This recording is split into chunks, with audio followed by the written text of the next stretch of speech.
आज पढ़ेंगे हम लोग सीपेज प्रेशर के बारे में। ये पिछले क्लास में पढ़े थे। P S equal to I Z gamma W. तो सीपेज प्रेशर डिपेंड करता है डायरेक्शन ऑफ फ्लो पे, कि वो मेरा सॉइल लेयर में अपवर्ड फ्लो हो रहा है या डाउनवर्ड फ्लो हो रहा है। ये सॉइल लेयर है, मान लेते हैं इसमें वाटर कॉलम का हाइट h है और ये सॉइल का थिकनेस z। तो इस लेयर पे दो तरह का प्रेशर आ रहा है, एक इस सॉइल के कारण। और पहली बात, प्रेशर समझने से पहले ये समझते हैं कि वाटर फ्लो इसमें तभी करेगा जब ये सॉइल कैसा होगा, फुल्ली सैचुरेटेड।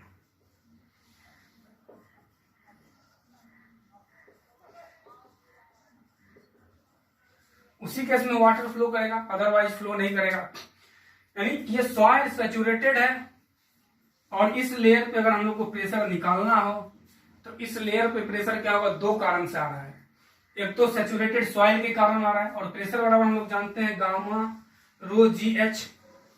यानी रो जी एच को हम लोग यहाँ पे क्या बोलते हैं, सॉइल में गामा, और ये एच हम लोग जो लिए हैं एक्चुअली में सॉइल का थिकनेस कितना है, जेड।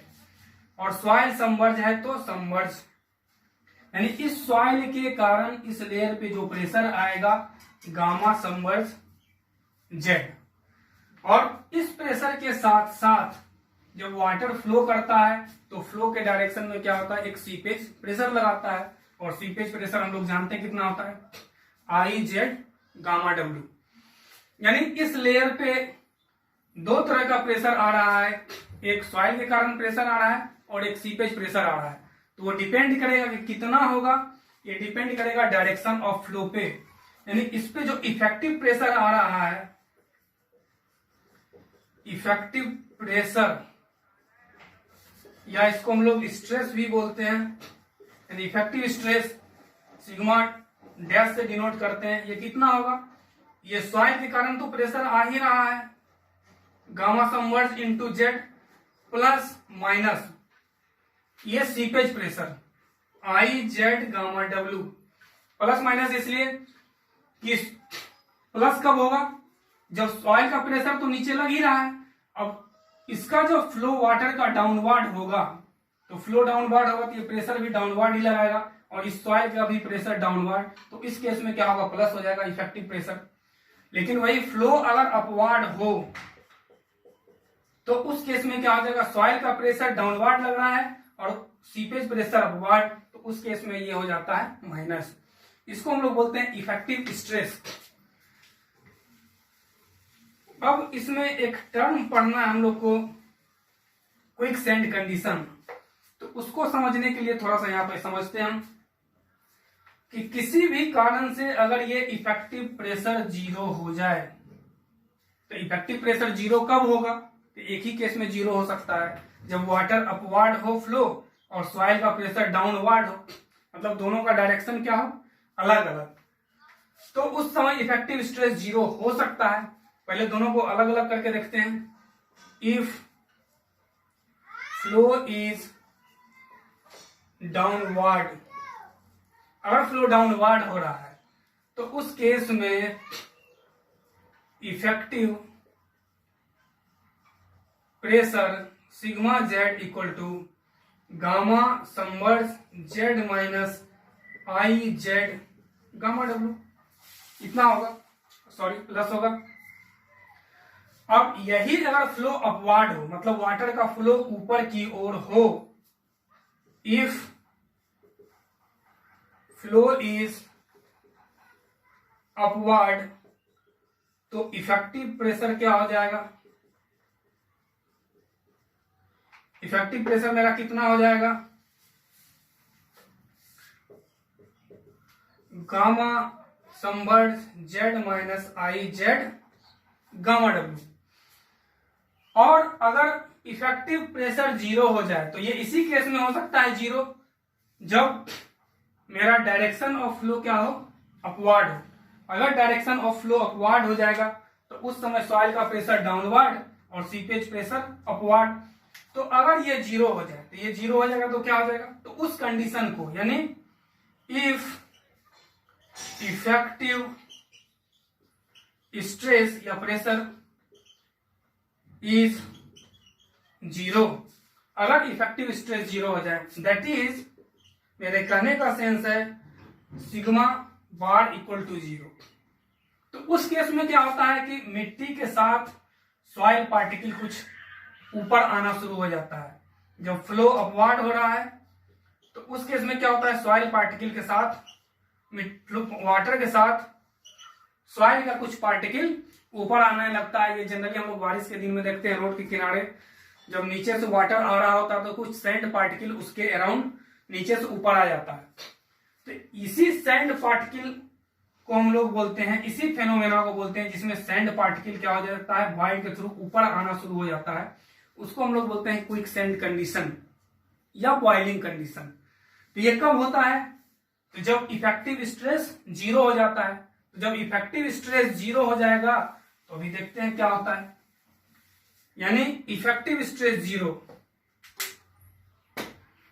यानी हम बोल सकते हैं sigma Z equal to sigma dash equal to gamma submerge Z minus I Z gamma W equal to 0।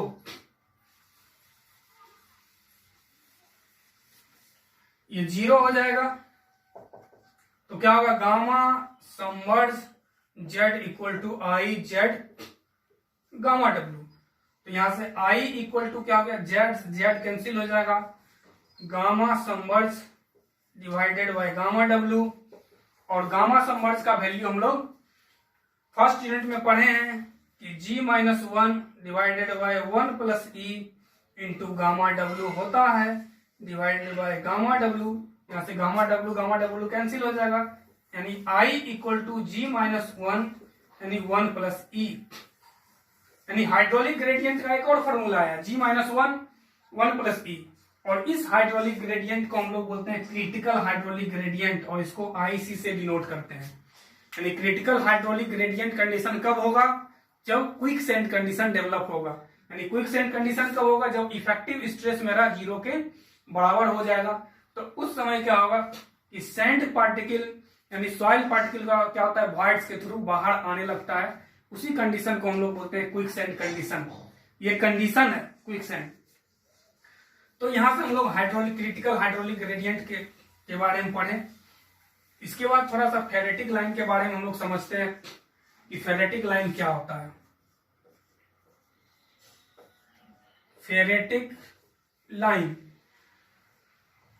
जैसे मान लेते हैं ये डैम है, डैम में एक तरफ वाटर भरा हुआ है, तो इस वाटर के कारण डैम पे प्रेशर लगता है और वाटर क्या होता है, फ्लो करते हुए अप स्ट्रीम से डाउन स्ट्रीम में जाता है। यही हुआ फ्लो का डायरेक्शन।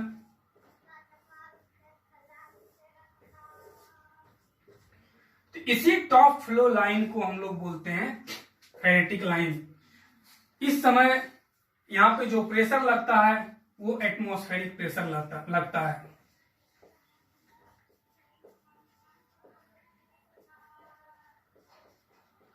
यानी ferritic line top flow line होता है किसी भी डैम के अंदर या कहीं भी, और फेरेटिक लाइन के ऊपर एटमॉस्फेरिक प्रेशर लगता है। इसके नीचे का सॉइल सैचुरेटेड रहता है, यानी सैचुरेटेड सॉइल है तो ऑब्वियस है कि इसके नीचे तो एटमॉस्फेरिक प्रेशर लगेगा ही, और प्लस इतना सॉइल का प्रेशर लगेगा। यानी फेरेटिक लाइन के नीचे हमेशा एटमॉस्फेरिक प्रेशर से ज्यादा प्रेशर लगता है और सॉइल हमेशा सैचुरेटेड रहता है, इसलिए उसको हम लोग बोलते हैं हाइड्रोस्टैटिक प्रेशर। यानी फेरेटिक लाइन के नीचे का प्रेशर हाइड्रोस्टैटिक प्रेशर होता है, फेरेटिक लाइन पे एटमॉस्फेरिक प्रेशर लगता है। और तीसरा सबसे बड़ा चीज कि फेरेटिक लाइन जो होता है वो पैराबोलिक लाइन होता है। पैराबोला के बारे में कोऑर्डिनेट ज्योमेट्री में पढ़ाया जाता है। तो ये था हम लोग का फेरेटिक लाइन। अगले वीडियो में हम लोग पढ़ेंगे फ्लो लाइन के बारे में और इक्विपोटेंशियल लाइन के बारे में। Thank you.